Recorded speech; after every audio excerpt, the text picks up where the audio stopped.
सेना को टम्बलटन पहुंचने से रोकने के लिए क्रिस्टन कोल रास्ते में पड़ने वाले सभी क्रॉसिंग को जला रहा है। उनसे आगे निकलने के लिए ऑस्कर पीटर पाइपर को 100 लोगों की टुकड़ी के साथ एक बड़ी नाव पर कब्जा करने के लिए भेजता है ताकि वे सीधे स्टोनी सेप्ट और फिर टम्बलटन जा सकें। रॉड्रिक और ऑस्कर कोल से निपटने के बारे में बात करते हैं और उसे उसी की चाल में हराने का प्लान बनाते हैं। जब कोल लोगों को मारने और टेंट जलाने में व्यस्त होता है तो वे पीटर पर उसके टेंट के बाहर हमला करते हैं और उसका गला काट देते हैं। इस बीच रेनेरा ने एमोंड का सिर लाने वाले के लिए इनाम का ऐलान किया है, जिससे लोग उसे खोजने के लिए हैरनहाल की ओर उमड़ पड़े हैं। चूंकि एलिस बस हैरनहाल पर अपना कंट्रोल बनाए रखना चाहती है, इसलिए वह इनाम के लालच में आए बाउंटी हंटर्स के साथ खेलती है और उन्हें पागलपन की हद तक पहुंचा देती है। जोरदार बिजली कड़कने के बीच वह उन्हें महल की एक डरावनी कहानी सुनाकर डराती है, फिर चमगादड़ों के झुंड को बुलाती है और तुरंत गायब हो जाती है। इस बीच एलिस उसके सोने पर उसका ध्यान रखती है, जबकि एमाउंट को डरावने सपने आते हैं।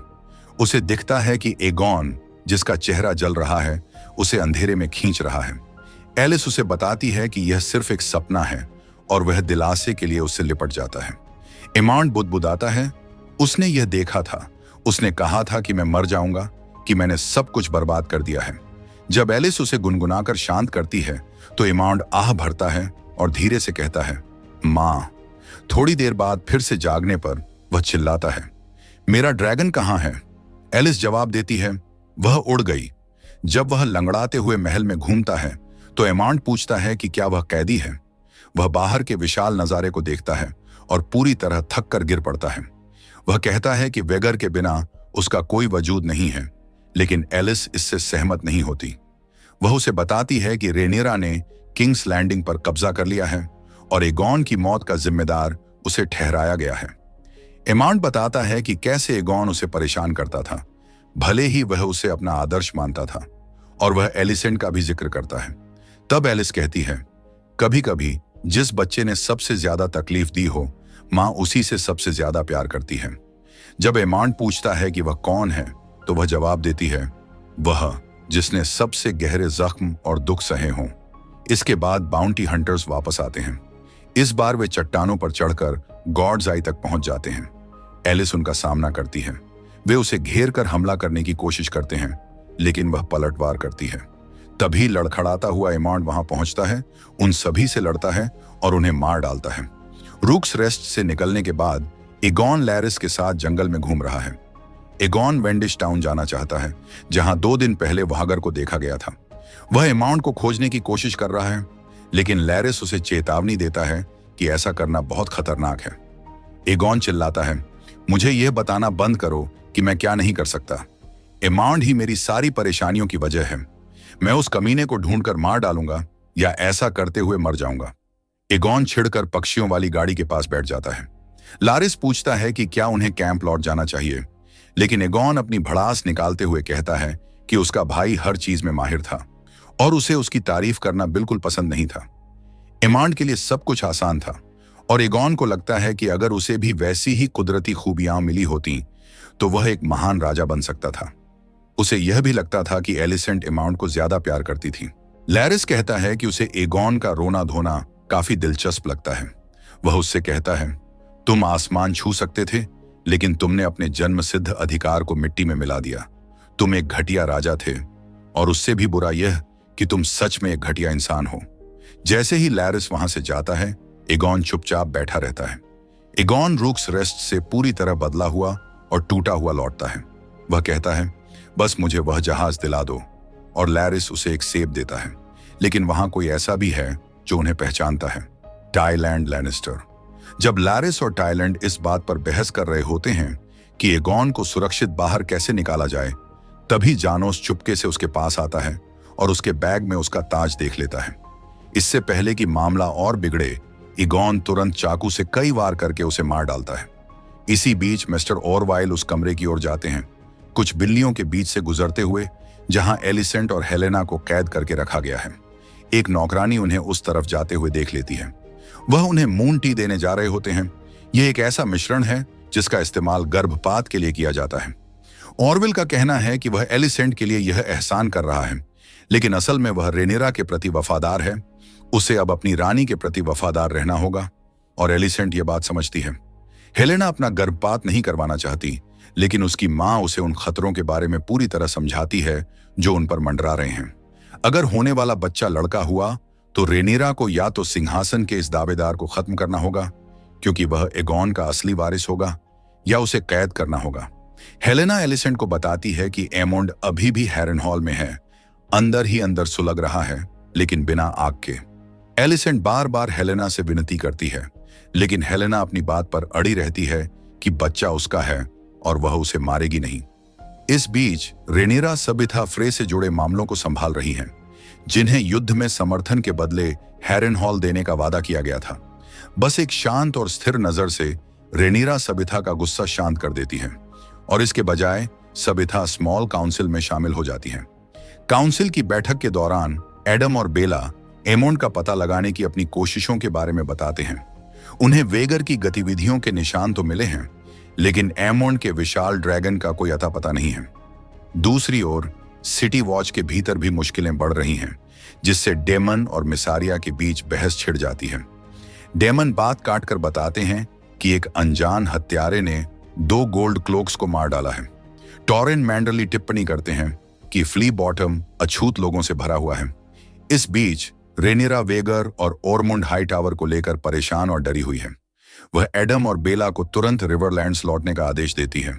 हालांकि एडम को चिंता है कि बेला को आराम की जरूरत है, इसलिए रेनीरा डेमन से जाने के लिए कहती है, लेकिन वह साफ मना कर देता है और जोर देकर कहता है कि उसे पहले सिटी वॉच से जुड़े मामलों को देखना होगा। बेला जोर देकर कहती है कि वह पूरी तरह तैयार और काबिल है। डेमन से बहस करते हुए रेनीरा पूछती है कि क्या वह उसी ड्रैगनस्टोन पर लौट आई है जहां हर कोई उसके शासन पर सवाल उठाता था। डेमन उसे प्यार से समझाने की कोशिश करता है और कहता है कि सब कुछ संभालने के लिए काफी समय है, लेकिन रेनीरा डर के साए में है। वह कहती है, कहीं ना कहीं धोखा हो रहा है और मैं उसका पर्दाफाश करूंगी। डेमन बदला लेने के लिए बेताब है, लेकिन शहर में चल रहे संकट से निपटना ज्यादा जरूरी है। उनकी बातचीत के बीच प्रिंस जॉफरी के वेल से लौटने की खबर आती है, जिससे रेनीरा कहती है कि वह उससे बाद में मिलेगी। मीटिंग के बाद मिसारिया एलिसेंट के पास जाती है और वह चीज दिखाने को कहती है जो ऑरवाइल ने दी थी। एलिसेंट कहती है कि यह हेलेना के सिरदर्द के लिए है, लेकिन मिसारिया को यकीन नहीं होता। फिर एलिसेंट अपनी बात बदलती है और कहती है कि वह अपने प्रेमी से प्रेग्नेंट है और उसे अबॉर्शन करवाना है। वह मिसारिया के सामने ही मून टी पीती है। वह मिसारिया से गुजारिश करती है कि वह यह बात रेनीरा को न बताए। बाद में पेट पर पट्टी बांधते और दर्द से कराहते हुए एलिसेंट अपने नेकलेस को देखती है और एक प्लान बनाती है। फ्री बॉटम में डेमन लूथर लार्जेंट से कहता है कि वह अपने आदमियों को आम लोगों के साथ पेश आते समय थोड़ी नरमी बरतने के लिए कहे, क्योंकि उसका मानना है कि इसी तरह की सख्ती की वजह से ही गोल्ड क्लोक्स की जान गई थी। डेमन का दावा है कि वह एक भाषण देकर गोल्ड क्लोक्स के बीच फैली अशांति को शांत कर सकता है। यह बात सुनकर लूथर को हंसी आ जाती है, लेकिन तभी उन्हें 2 और मरे हुए गोल्ड क्लोक्स मिलते हैं, जिनके पेट फटे हुए थे और उनकी आंतें बाहर निकल आई थीं। फ्री बॉटम में ये हरकतें ऑर्मंड हाइटोवर के आदमी कर रहे हैं। वे गोल्ड क्लोक्स को मार रहे हैं और विद्रोह और अफरा तफरी फैलाने के लिए इसका इल्जाम आम लोगों पर मढ़ रहे हैं। इसके बाद वह ऑरमुंड को एक संदेश भेजता है। टम्बलटन में ऑरमुंड वह नोट पढ़ता है, सुनहरा खून बहाया गया है। हिसाब में 3 लोगों के नाम दर्ज हैं। हिसाब अभी बाकी है।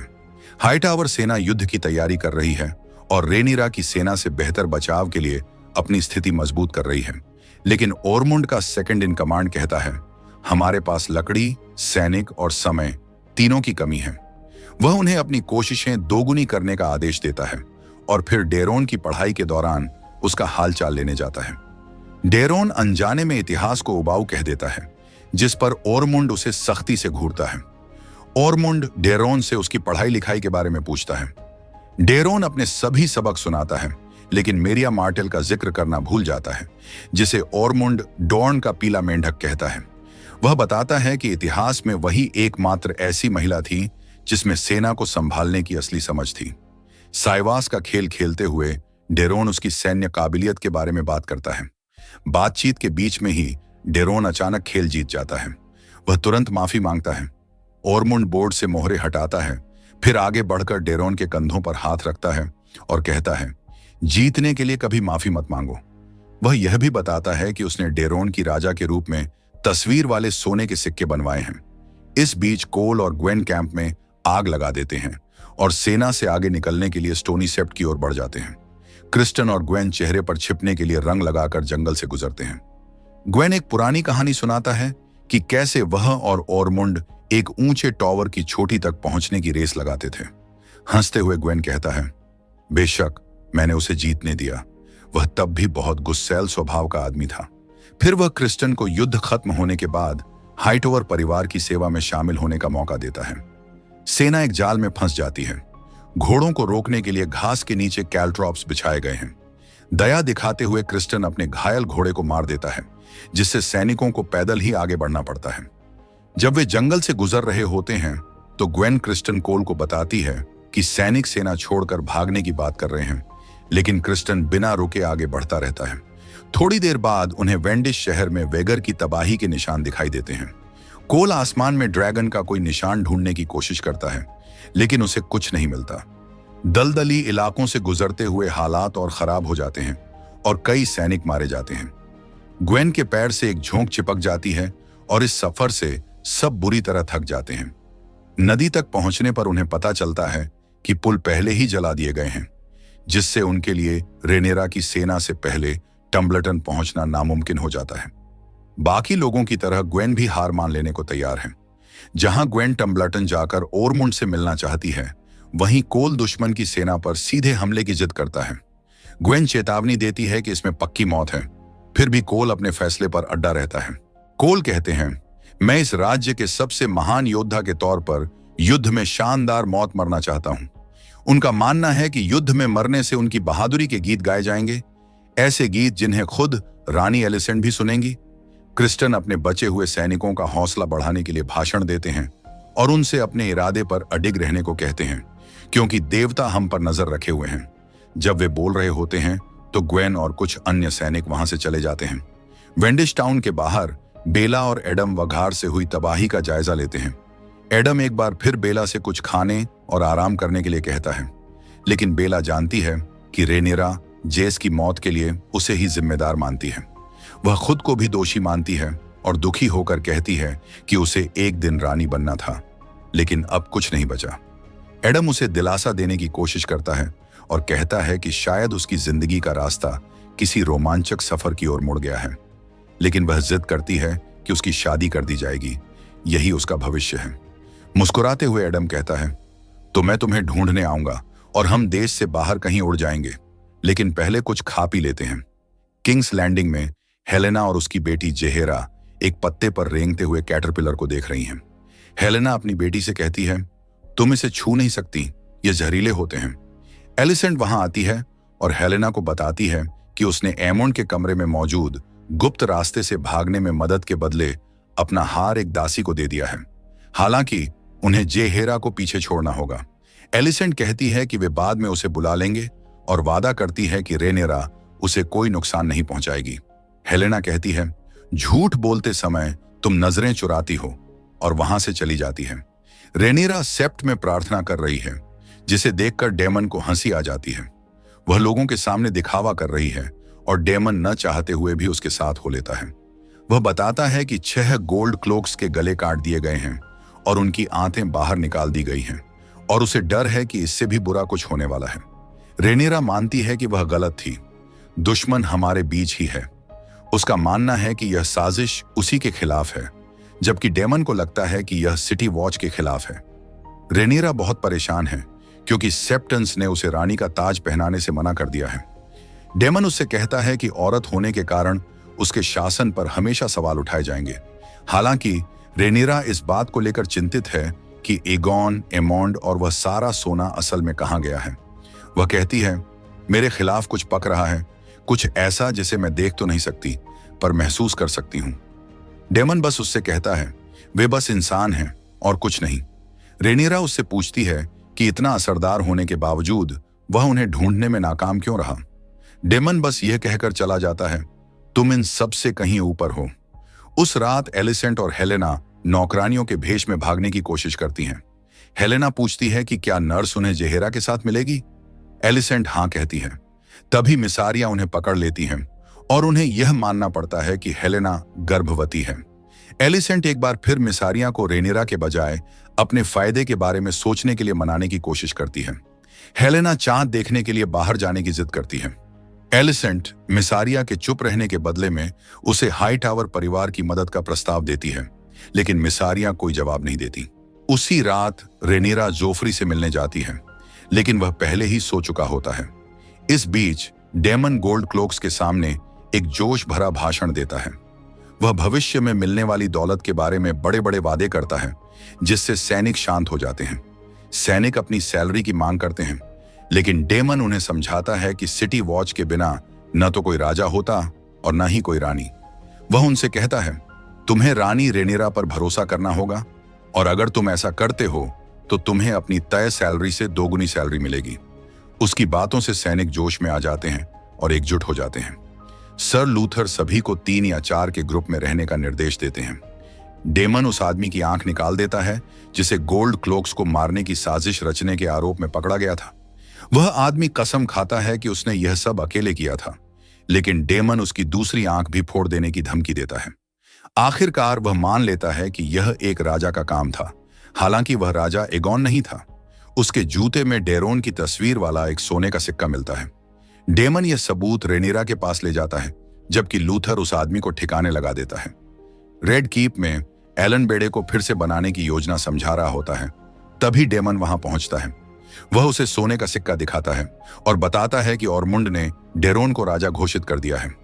जब मौका था तभी हमें उन्हें जला देना चाहिए था। डेमन गुस्से में चिल्लाते हुए वहां से चला जाता है। उसी रात हेलेना को अपने बेडरूम में एक गुप्त रास्ता मिलता है।